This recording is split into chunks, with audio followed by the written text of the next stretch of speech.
Target setup किए गए। अभी तक हम लोग जो निपुण भारत मिशन के अंतर्गत 22 सप्ताह की जो हमारी कार्य योजना थी, शिक्षण योजनाएं थी, उन्हें वो हम सारी पीडीएफ के रूप में हमें मिल रही थी और पीडीएफ के रूप में हम उसका अपनी समझ बनाकर उस पर काम कर रहे हैं। इस समय मुझे लगता है कि सारे विद्यालयों में आपकी मैनुअल उससे पहुंच चुकी है, भौतिक रूप से सारी सामग्री आपके यहाँ पहुंच चुकी है। कितने लोग यहाँ पे ऐसे हैं जिन्होंने उस सामग्री को खोल के देखा है, मतलब पूरी शिक्षण संदर्शिका है? आप थोड़ा सा हाथ ऊपर करेंगे, क्योंकि ज्यादातर भ्रमण के दौरान हम लोग ये देखते हैं कि वो सामग्री अभी तक देख ही नहीं है। जब तक हम किसी भी चीज को देखेंगे नहीं, समझेंगे नहीं, तब तक उसकी उपयोगिता हमें समझ में नहीं आएगी कि ये कितनी उपयोगी हमारे लिए हो सकती है। तो अगर आपने देखा हो तो जो भी हमारा कोविड-19 के दौरान जो भी लर्निंग गैप हुआ है, उसको दृष्टिगत रखते हुए कक्षा 1, 2, 3 की भाषा और गणित में जो संदर्शिकाएं उपलब्ध कराई गई है, उनमें कक्षा 1, 2 और 3 तीनों स्तर के अनुसार दक्षताओं को निर्धारित किया है। कक्षा 1 का बच्चा है जो पहली बार हमारे यहाँ आया विद्यालय में, उसका कोई लर्निंग गैप नहीं हुआ है इस वक्त। कक्षा 2 का है तो कक्षा 1 का लर्निंग गैप हुआ है, तो कक्षा 1 की ज्यादा दक्षता है उसमें रखी गई है। कक्षा 3 का है तो कक्षा 1 और 2 की उसमें रखी गई। इसके लिए सारी सामग्री जो भी हमारे शिक्षा में उपयोगी है वो सामग्री भी हमें उपलब्ध करा दी है। आपको 3 गणित की किट उपलब्ध करा दी गई है। प्रिंटेड मटेरियल के रूप में हमारे पास 102 पोस्टर्स हमारे पास पहले से उपलब्ध है। इसके साथ साथ हमें बिग बुक भी उपलब्ध कराई गई है, 5 बिग बुक भी उपलब्ध कराई गई है। अब सिर्फ हमारा काम है कि उसे कक्षा में अवतरित करने का काम है। उसके लिए हमारी जो भी कार्य योजनाएं हैं उसमें हर कार्य के लिए कालांश भी निर्धारित किए गए हैं कि किस कालांश में हमें कौन सा काम करना है। पहला कालांश जैसे हमारा मौखिक भाषा विकास के लिए भाषा के अंतर्गत, तो मौखिक भाषा विकास के लिए जो कि सबसे महत्वपूर्ण कालांश है, मैं तो ये समझता हूँ कि भाषा के लिए सबसे महत्वपूर्ण जो हमारा चरण है वो मौखिक भाषा ही है। क्योंकि अगर छोटा बच्चा जब आता है हमारे पास, परिवेश से बहुत सारा ज्ञान लेके आता है, जब हम उसे बातचीत के अवसर उपलब्ध कराते हैं तो निश्चित रूप से यहाँ पे 2 चीजें होती हैं। एक तो बच्चे की हमें जानकारी हो जाती है कि बच्चा परिवेश से कितना जानता है, दूसरा हमारा इसी समय उसके साथ आत्मीय संबंध भी बनना शुरू हो जाता है। जब हम उसके साथ परिवेश के बारे में बात करते हैं, उसके परिवार के बारे में बात करते हैं, उसके आसपास उसकी वस्तुओं के बारे में बात करते हैं, तो बच्चा हमारे साथ बिल्कुल सहज महसूस करने लगता है। तो सबसे अच्छा टीएलएम अगर कक्षा 1 के लिए हो सकता है वो मौखिक भाषा विकास ही हो सकता है। इसके साथ साथ हमारा जो धीमे धीमे चलते जो दूसरा कालांश है उसमें हम वर्ण अक्षर में काम करते हुए डिकोडिंग और ब्लेंडिंग का काम करते हैं, और तीसरा हमारा पठन के अभ्यास के लिए। सबसे पहले तो हम अपने जो विद्यालय की निपुण विद्यालय की कार्य योजना तैयार की कि किस तरीके से हमारे कैसे कैसे कालांश में किस टीचर के द्वारा कौन सा कार्य किया जाए। जब तक हमारी कोई प्लानिंग नहीं होगी तब तक निश्चित रूप से हम दक्षताओं को या अपने उद्देश्यों को प्राप्त करने में थोड़ा सा हम दिक्कत महसूस करेंगे। कोई भी अगर प्लानिंग होती है तो हम जल्दी उस टारगेट को अचीव कर लेंगे। तो सबसे पहले तो हमारा निपुण विद्यालय विकास योजना के लिए हमें अपनी कार्य योजना बना लें। कार्य योजना पर किस तरीके से हमें उसको क्रियान्वित करना है, इस पर भी एक अपने विद्यालय स्तर पर बैठ के सबके साथ एक सामूहिक रूप से चर्चा कर लें, और उसके बाद फिर हम ये आकलन करें अपनी कक्षा का। कुछ बच्चे ऐसे होते हैं जो हमारे अलग अलग स्तर के, कुछ बच्चे हमारे ऐसे हैं उस दक्षता को प्राप्त कर लिए। जैसे कक्षा 3 में अगर आपने देखा हो तो 2-4 बच्चे हमारे ऐसे होते हैं कि जो फ्लुएंसी के साथ पढ़ रहे हैं, उनकी जो रीडिंग फ्लुएंसी है वो बहुत अच्छी है। तो कुछ बच्चे ऐसे हैं जिन्हें वर्ण और अक्षर का भी ज्ञान है। तो हम ऐसा करें, ऐसी कार्य योजना अपनी निर्धारित करें कि उन बच्चों को जो दक्षता को हासिल है उसमें और निपुणता लाने के लिए उन्हें अवसर उपलब्ध है। उसके लिए हम लाइब्रेरी की किताबों का उपयोग करें, सहज पुस्तिकाओं का उपयोग करें, रीड अलॉन्ग ऐप के माध्यम से उनकी रीडिंग फ्लुएंसी को बढ़ाने का प्रयास करें।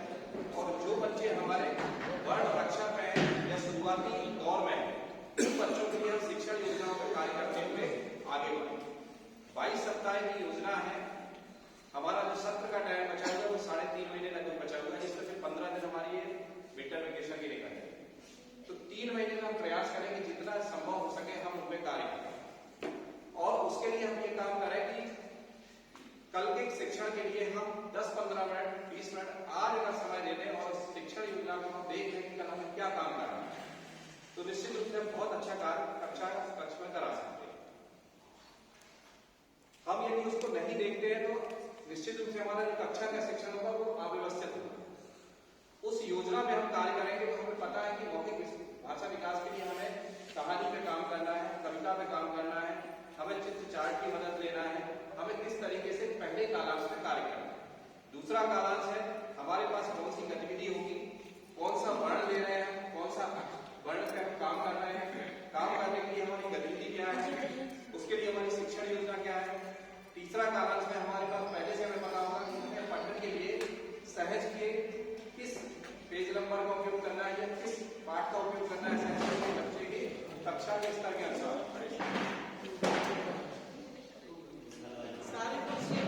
हम ये तीनों कालांश का पहले से अपना माइंड मेकअप कर लेंगे उनका क्या काम है। आपने अगर देखा हो तो हमारी जो शिक्षण संघर्ष का है उनमें जो शिक्षण योजनाएं दी गई है वो ज्यादातर ऐसे शिक्षण योजना है जिसमें बच्चों को स्वयं से करने के अवसर उपलब्ध कराना ज्यादा, क्योंकि कितने लोग इससे सहमत हैं। ये कहावत है कि अभ्यास व्यक्ति को महान बनाता है, कितने लोग सहमत हैं? और अगर गलत अभ्यास कर लिया था तो गलत, अगर किसी चीज का गलत अभ्यास कर लिया तो महान हो जाएंगे नहीं। तो महान कौन बनाता है? चिंतन महान बनाता है। जब हम किसी काम को करते हैं, जब उसमें चिंतन करते हैं तो नई नई चीजें निकल के आती हैं और उससे हमें नया कुछ सीख के हम नया कुछ करते हैं। तो जो भी हम अवसर उपलब्ध कराएं कक्षा शिक्षण के दौरान बच्चों को ऐसे अवसर उपलब्ध कराएं जिससे उन्हें थोड़ा सोचने का मौका, थोड़ा सा उन्हें चिंतन करने का मौका मिले, वो स्वयं से करने का मौका। जैसे मान लो गणित में कोई एक्टिविटीज करा है, हमने दो वस्तुएं एक साथ रखी है, दोनों लगभग समान सेम की है और क्वांटिटी में भी लगभग समान है। हमने बच्चों से पूछा कि आप बताइए कि ये इसमें से कौन ज्यादा है कौन कम, तो बच्चे कैसे बताएंगे?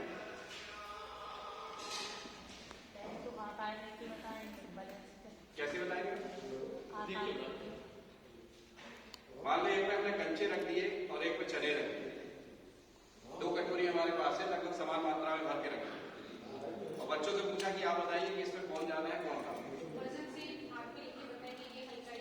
वजन का हमें ज्ञान कक्षा एक करेंगे,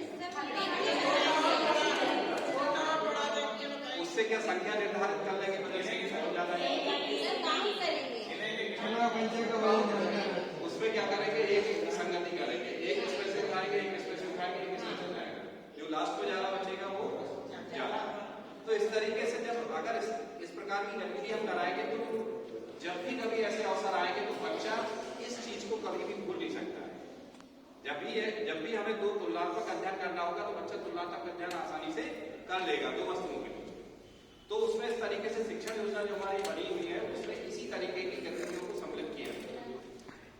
दूसरी चीज है कि उसमें वर्कशीट जो दी गई है, वर्कशीट में हम काम कराएं, बच्चे को ट्रैक जरूर करें, जिसमें ट्रैकर बना होगा उसको ट्रैक जरूर करें।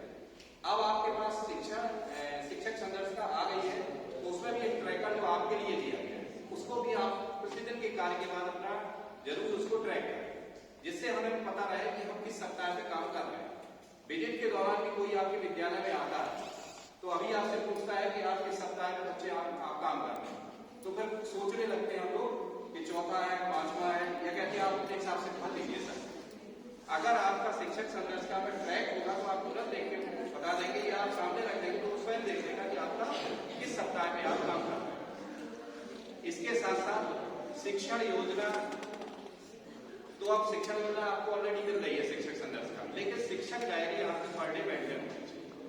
शिक्षक डायरी में आप बहुत ज्यादा न लिखें क्योंकि शिक्षण योजना आपको मिली हुई है, तो आप इतना लिख सकते हैं कि हम आज के दिन इस सप्ताह के इस दिवस की मौखिक भाषा विकास में इस कहानी पर चर्चा की गई, डिकोडिंग में इस वर्ड पर काम किया गया और आपका पठन में सहज पुस्तका के इस पाठ को पढ़ाया, केवल इतना मेंशन उसमें का। तो इस तरीके से शिक्षक डायरी भी मेंटेन हो हमारी और ये सारा काम हमें करना है।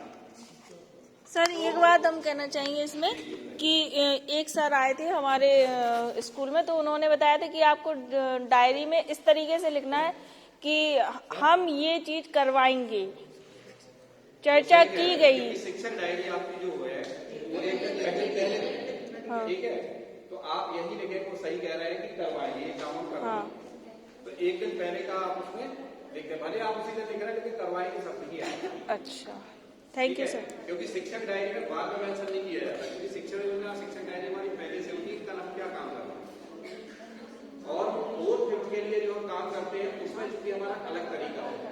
इसमें तो हमें शिक्षण योजना मिली हुई है 1 से लेकर 3 तक की, ठीक है, शिक्षक संघर्ष का में है, तो हम इसमें इतना भी मेंशन कर देंगे कि हम ये काम कर रहे हैं तो चल जाए।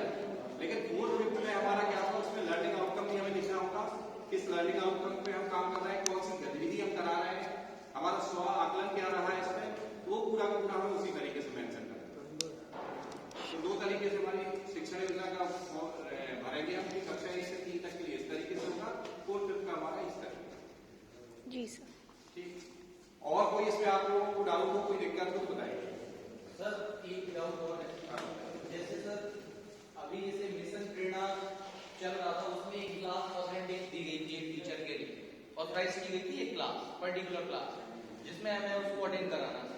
अभी जैसे निपुण भारत मिशन जब से चल रहा है, लेकिन अभी क्लास हम लोगों को नहीं की गई ऑथराइज की पर्टिकुलर क्लास आपको ही पढ़ाना है। तो इसमें जो निपुण लक्ष्य हम लोगों को लेने हैं, उसके लिए सर रिस्पॉन्सिबिलिटी हम लोगों को वो भी पूरा करना है सर, कि क्लास आपके प्राथमिक स्तर पर जो निपुण भारत मिशन का जो ट्रेनिंग है वो सभी को कराएंगे, ठीक है, मुझे लगता है शिक्षा मंत्री से लेकर सबकी, ठीक है।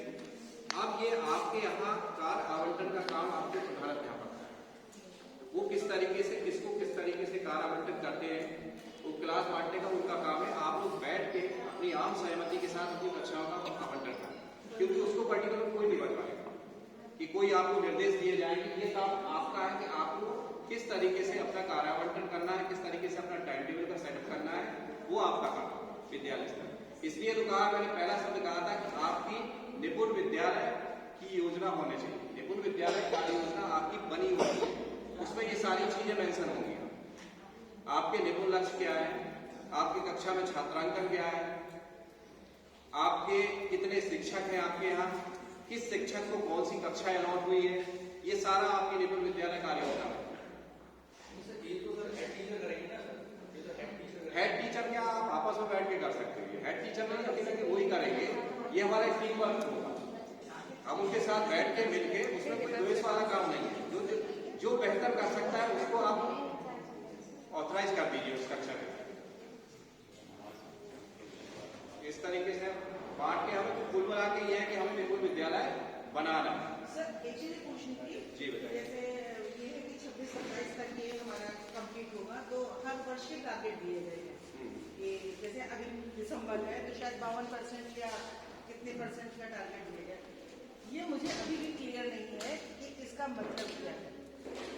मान लीजिए आज जैसे सिलेबस है ना, तो उसमें आपका मतलब ये है कि आज जो कक्षा 3 के बच्चे हैं या 2 के बच्चे वो तो आगे निकल गए, जैसे कक्षा 3 में आज 52% की बात की जा रही है, तो पूरी कक्षा के 52% बच्चों को निपुण लक्ष्य में आज की तारीख में जो आज का सिलेबस है, ना कि एंड ऑफ द ईयर, वो कंप्लीट होना चाहिए। ठीक है, अभी जो निपुण सूची देखी 9,999 कक्षा 3 का पहला निपुण सूची का पॉइंट है, ठीक। और दूसरी तरफ जब हम 22 सप्ताह की कार्य योजना में बच्चों को पढ़ा रहे हैं, तो वहां तक मतलब हमारी जो निपुण सूची है वो तो मैथ्स की बिल्कुल ब्लैंक है, चाहे वो कक्षा 2 की हो चाहे वो कक्षा 1 की या 3 की हो, क्योंकि वहाँ 999 है कक्षा 2 में, कक्षा 3 में 9,999 पहली ही उसका वो लर्निंग आउटकम है। अब अभी बच्चा तो वहाँ कहाँ से पहुंचा होगा, क्योंकि अभी तो आप 22 सप्ताह की कार्य योजना पर कार्य करवा रहे हैं और वहाँ पर ना तो 999 आया है 2 में और ना 9,999 आया है। समझ गया, ठीक। अब तो उसका उत्तर देखिए। हाँ, आप अभी जो काम कर रहे हैं वर्तमान में जो बच्चे आपके और दक्षता आपकी ऊपर की, ठीक है, आपका ये कार्यक्रम जो है वो 4th 5th में भी चलेगा, ठीक। 4th 5th का भी बहुत जल्दी आने वाला है, उसकी भी दक्षताएं आने वाली है, उसमें भी कक्षा 3 की कुछ दक्षताएं सम्मिलित की जाएंगी, ठीक।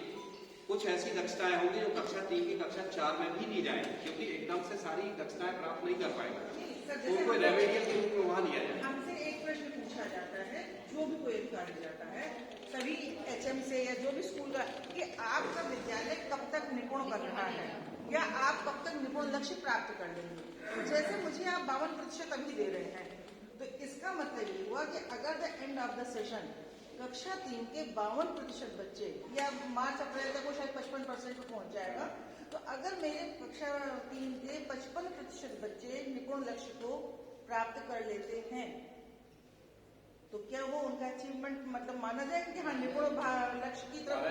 क्योंकि भाई आपने अंतिम लक्ष्य तो 26-27 दिया है ना, 26-27, तो 26-27 में तो वो 100% होंगे। आज की तारीख में अगर मैं 55% पे हूँ, तो इसका मतलब मेरे विद्यालय ने इस समय का निपुण लक्ष्य को प्राप्त कर लिया। जो टारगेट सेट किया गया, जो टारगेट सेट किया गया है, हमें उसी के ऊपर काम करना चाहिए। इसकी जो नेट का एग्जाम होना है वो भी त्रैमासिक होना है, हर 3 महीने में इस तरीके के टेस्ट, और उससे आपका असेसमेंट होता है कि आपका विद्यालय जैसे पहले था हमारा 41% था, फिर 55% टारगेट सेटअप किया, पहले 39 पे ही था, 39 से 41 किया गया, 41 से 55 दिया गया। हाँ, इस तरीके, क्योंकि ये एक वर्ष की योजना नहीं है, ये 26-27 यूपी गवर्नमेंट ने 25-26 तक टारगेट सेट किया है और सेंट्रल गवर्नमेंट का 26-27। तो एक साल पहले इसलिए देख के चल रहे हैं कि कुछ अगर कमी रह जाएगी तो एक साल का टाइम हमारे पास रहेगा, एक्स्ट्रा में रहेगा, तो हम उसमें बचा हुआ काम कर लेंगे। और जो बच्चे हमारे आगे निकलते जा रहे हैं, मालूम दक्षताएं प्राप्त नहीं कर पाते, कक्षा 3 के बाद जैसे 26-27 तक का हमें टारगेट दिया, तो कक्षा 4 में जब बच्चा पहुंचेगा तो उसको छोड़ा नहीं जाएगा, उसके भी कुछ दक्षताएं निर्धारित की जा रही है, उसकी भी आपकी शिक्षण संदेश आने वाली, पोस्ट फिफ्थ में भी आने वाली, और ये कार्यक्रम मुझे लगता है 8 तक चलेगा, 8 तक चलेगा। तो इस तरीके से लगातार उस पर काम होगा, सभी निपुण बना। और किसी का कोई प्रश्न हो इसमें? बस ये है कि जितना प्रशिक्षण हम लोग जैसे अभी यहाँ से लेके जा रहे हैं, ये प्रशिक्षण यदि हमारा कक्षा तक पहुंच गया तब तो ये सारगर्भित है कि जो चीज हम यहाँ से लेके जा रहे हैं, कभी कभी क्या होता है कि यहाँ से लेके बहुत सारा जाते हैं और वहां पहुंचते पहुंचते जैसे पहले कहा जाता था कि 1 रुपए बेचते हैं और 10 पैसे पहुंचते हैं, तो वो चीज ना रहे। दूसरी चीज, हम पॉजिटिविटी के साथ काम करें, हमारे अंदर सकारात्मकता, ऐसा नहीं कि हमें किसी चीज की कोई कमी है। टीचर के अंदर इतनी दक्षता है कि कुछ भी कर सकता है, किसी भी, ना हमें इस प्रशिक्षण की जरूरत है, ना किसी प्रशिक्षण की जरूरत है। केवल हम लोग कमी कहाँ कर देते हैं कि जो हमारे यहाँ कॉम्पिटेंसी है, जो हमारे अंदर जो दक्षता है, उसको हम डिस्प्ले में नहीं ला पाते। जब तक कोई चीज प्रदर्शन भी नहीं आ पाएगी तो उस पर हम काम नहीं करते। हमें कोशिश ये करना है कि जो हमारे अंदर है, जो भी हमारी समझ बनी है, उसको हम डिस्प्ले में लाएं, बच्चों के बीच में लाएं और उस पर काम करें। तो निश्चित रूप से ये कोई बड़े लक्ष्य नहीं है, बहुत आसान है, इसको कर सकते हैं और कर लेते हैं, क्योंकि सकारात्मकता अगर हमारे अंदर है तो कोई भी काम हमारे लिए असंभव है। इसमें एक जैसे कहानी मैं सुनाना चाहूंगा, थोड़ा सा है, 10 मिनट का, 5-2 मिनट का समय होगा, कि 2 बच्चे थे, दोनों में बड़ी अच्छी दोस्ती थी। एक आपका छोटा बच्चा था, 10 साल का था, एक थोड़ा बड़ा था। दोनों बच्चे साथ साथ खेलते थे, दोनों कहीं भी जाते थे, घूमते थे। दोनों एक दिन घूमते घूमते जंगल में पहुंच गए। पहुंचने के बाद बड़ा बच्चा था, कुएं में झांक रहे थे दोनों, तो बड़ा बच्चा कुएं में गिर गया। अब छोटे बच्चे ने आसपास देखा और देखने के बाद उसको कुछ नहीं दिखाई दिया, एक रस्सी और एक बाल्टी वहां दिखाई। उसने बहुत तेजी के साथ उसको कुएं में डाला, उसने कहा पकड़ो, और उसने पकड़ा और उसने पूरी ताकत लगा के पसीना बहा के जैसे तैसे उसको बाहर निकालने के बाद दोनों गांव में आते हैं, और गांव में आने के बाद वो ये बताते हैं कि हमारे साथ ये घटना हुई। तो गांव का कोई भी व्यक्ति उस घटना को मानने को तैयार नहीं होता कि तुम इतने छोटे, इसको कैसे निकालो। आप बड़ा वहां पर भीड़ लग जाती है और वो कहते नहीं हमने निकाला है। तो एक सबसे बुजुर्ग जो उस गांव के रहते हैं उससे पूछा जाता कि रहीम चाचा आप बताओ, आपका क्या कहना है इसमें कि ये क्या ऐसा हो सकता है, संभव है? तो उन्होंने कहा कि जब वो कह रहा है तो होगा, कह रहा है झूठ भी बोल रहा होगा। उन्होंने कहा ये कैसे संभव है?